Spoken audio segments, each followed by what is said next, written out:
Qu'est-ce qu'on fait quand un locataire paie en retard au Québec? Je m'appelle Souleymane, je suis courtier immobilier depuis 2019 et gestionnaire immobilier depuis 2021.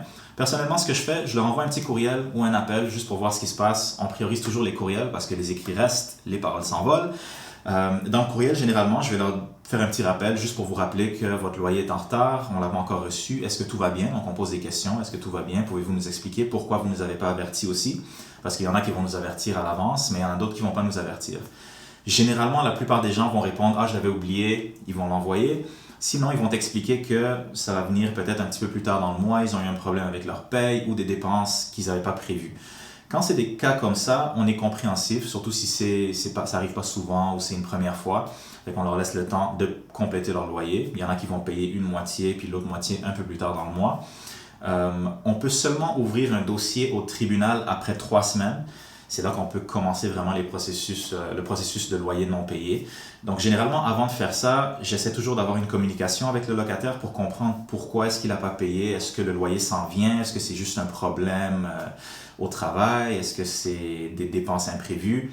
Généralement, si le locataire me donne une réponse qui a du sens, on va attendre que le loyer vienne. On va s'arranger, surtout si c'est une première fois.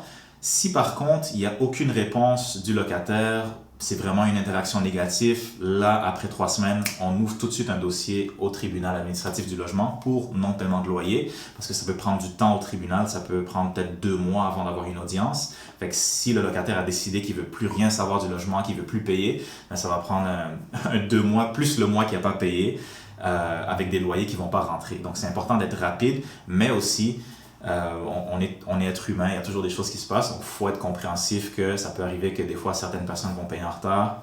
S'ils ont une bonne raison puis que ça n'arrive pas souvent, ben, on ouvre un dossier au tribunal seulement après 3 semaines.